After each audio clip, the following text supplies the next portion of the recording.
আফসোসের বিষয়, ফ্যাসিবাদ বিদায় নেয় নাই। ফ্যাসিবাদীদের একটা অংশ বিদায় নিয়েছে, কিন্তু ফ্যাসিবাদ বাংলাদেশে রয়ে গিয়েছে। ফ্যাসিবাদীদের কিছু লক্ষণ আছে। 1 নম্বর লক্ষণ হচ্ছে দুর্নীতি, 2 নম্বর লক্ষণ হচ্ছে চাঁদাবাজি, 3 নম্বর লক্ষণ হচ্ছে দখলদারি, 4র্থ লক্ষণ হচ্ছে মা বোনদের ইজ্জত নিয়ে টানাটানি। 24-এর গণ আন্দোলনে ছাত্র, তরুণ, যুবক যুবতীরা নেতৃত্ব দিয়েছে। আমরা বরাবর তাদেরকে অভিনন্দন জানিয়েছি, আজও অভিনন্দন জানাই। তারা বলেছিল আমরা একটা নতুন বাংলাদেশ চাই। তারা বলেছিল আমরা একটি দুর্নীতি দুঃশাসন মুক্ত মানবিক বাংলাদেশ চাই।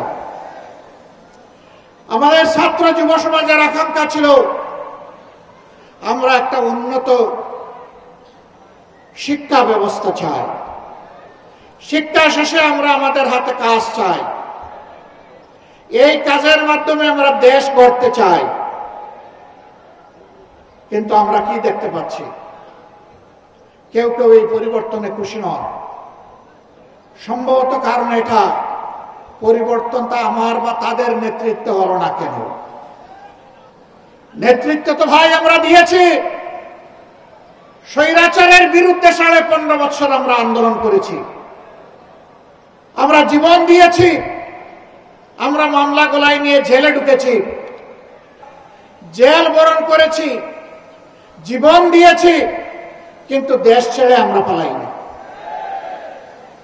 কারণ আমরা এই দেশকে, এই মাটিকে, এই মানুষকে আমরা ভালোবাসি। আমরা ভালোবাসার ঠিকানা ত্যাগ করতে পারি না। পুরানা বস্তা পচা দুর্গন্ধময় সেই রাজনীতি আর চায় না।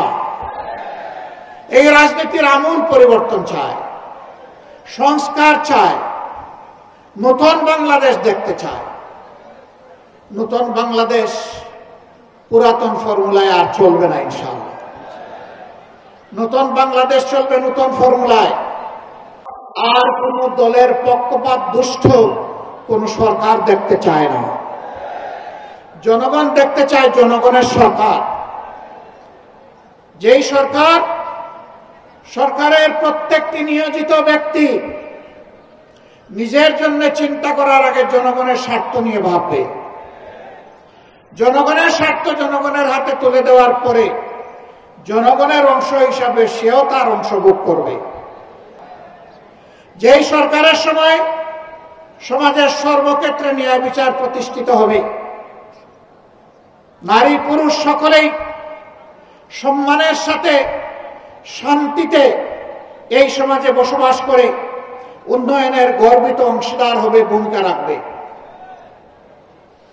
পুরুষরাও রাখবে, নারীরাও রাখবে। আগামী ফেব্রুয়ারিতে রোজার পূর্বে যে নির্বাচন ইনশাআল্লাহ অনুষ্ঠিত হবে, সেই নির্বাচনে জনগণ যাদের কর্মসূচি সমর্থন করে, যাদের বক্তব্যে আস্থা রেখে তাদেরকে বাছাই করে নেবে, আমরা তাদেরকে অভিনন্দন জানানোর জন্য এখন থেকে প্রস্তুতি নিচ্ছি।